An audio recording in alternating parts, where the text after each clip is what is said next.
Every year we play a game where we write secrets and guess whose is whose. This year someone wrote, "I'm going to murder one of you." Every year we have this cabin trip, and every year each of us writes a secret and puts it in the hat. After dinner, we dump all the secrets out and start guessing whose is whose. It's a fun activity that always teaches us new surprises about each other. Whoever guesses the most secrets correctly wins a basket. What the basket contains is different every year. Everyone donates a gift. This year, for example, my wife donated a box of fancy chocolates. "So that Kim stops eating yours," she joked to me. Dan often was the winner. A jovial extrovert, he was the glue that kept our friendships together long after college. Melody won the basket nearly as often. An analytical thinker, she kept samples of our handwriting, and she usually spent quite a bit of time analyzing the slips of paper to try to ascertain who wrote which secret. Then there was Zuri, who always made sure the basket had a bottle of very expensive wine. She didn't even drink herself, but she liked the rest of us to have a good time. She was a terrible guesser. Kim was our resident joker, always donating something silly to the basket, like the world's spiciest chip or a giant gummy bear. He won the basket only once before. Steve was the blandest guy imaginable and usually donated something boring, bath products or pistachios or coffee. He never really got our in-jokes or quite fit in with the group. Our tradition's been going on strong 10 years now. We've always had a good time, and that's why what happened makes no sense at all. My wife dropped me off at the cabin on a Friday evening. Kim, Steve, Dan, and Melody arrived, each putting slips in the hat. Zuri couldn't make it this year, but wine came with a note for us to enjoy ourselves. After dinner, we pulled the slips out of the hat. 5 slips of paper with our 5 secrets that read, "I have a secret crush on someone. I spent 52 cents on the prize I bought for the basket.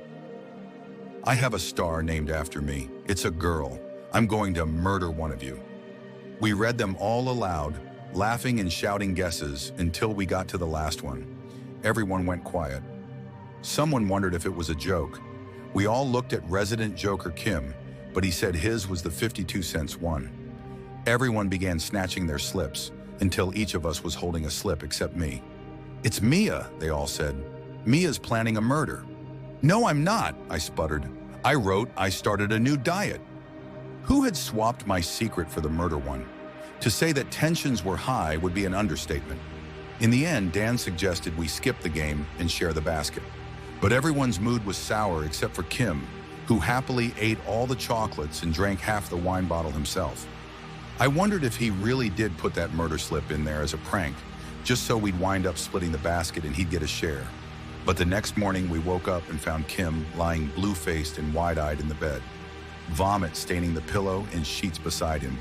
And suddenly we were all screaming, panicking, wondering which of us had done it. We hurled accusations while waiting for police. "The wine," said Dan. "He was obviously poisoned. It must have been the wine." "Maybe it was the chocolates," said Melody. "But they weren't even out of the plastic wrapping," I said. "It was the wine," Dan insisted. "Think about it. One of us wrote that incriminating secret, right? But Zuri's got an alibi because she's not here. The police look for someone involved in the game, and she gets away with murder in the perfect crime. Okay, but how does she get the slip of paper into the hat if she was never here?" said Melody. We reviewed the secrets again. Steve had a secret crush. Dan's wife was having a little girl. Melody had a star named after her. "You know those are scams, right?" I told her. Mine was still missing. That's how all suspicion suddenly turned on me. When police arrived, everyone was interviewed. I was the prime suspect, even after I told police someone swapped out my secret slip about a new diet before we drew them from the hat. I even searched the trash cans and recycling, but couldn't find mine to prove my innocence. The remaining papers were turned over to check for fingerprints. The authorities took the wine bottle and what was left of the chocolate box too. My friends all thought I was a killer. I knew one of them was. Later that evening, when I was finally back home and still wondering who had lied, the dog was whining to go out, so I grabbed a coat and took him out. And suddenly everything clicked horrifyingly into place. We had all been right. Dan was right about the perfect alibi.